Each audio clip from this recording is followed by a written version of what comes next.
so magandang gabi mga ka-Master Buddy. Ngayong gabi ay November 29, 2024. So ito na yung yung na-produce ko na bunga sa off-season ng ating dragon fruit. Siguro mga nasa mga nasa 600 grams o sobrang kalahating kilo. Okay, so ito siguro nasa 400 grams, no? So ito yung aking kinakain dahil medyo mataas na ating sugar, so kailangan natin kontrolin.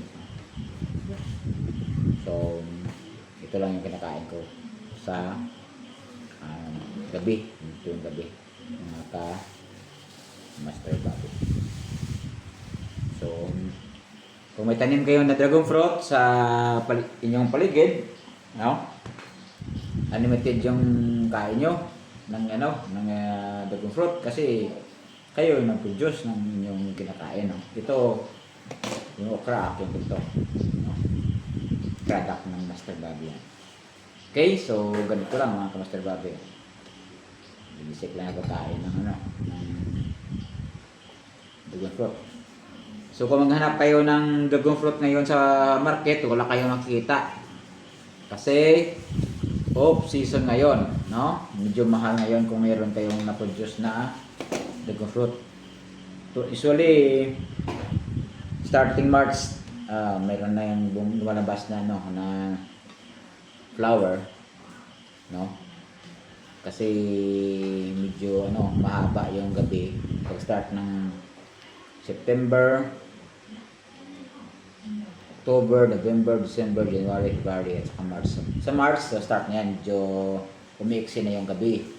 So yung ginawa ko, kasi nanood ako ng mga available na mga video sa internet, na YouTube, no?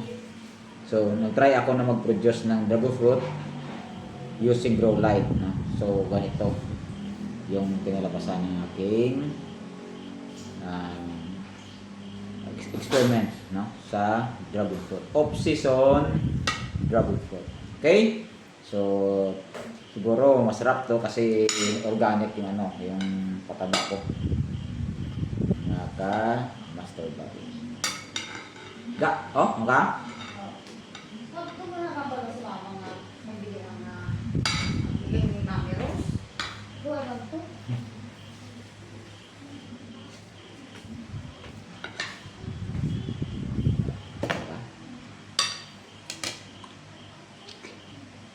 yan.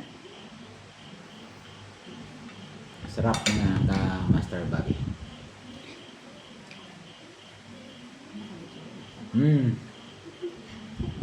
Limited yung kain nyo kapag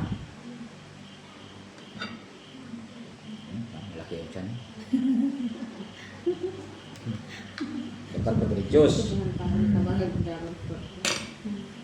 Ito mga ka-Master Buddy. So yan lang. I hope na na-inspire kayo. Unlimited yung kain ng dragon fruit, no? Kapag kayo ang nag-produce ito. So magandang gabi sa inyong lahat.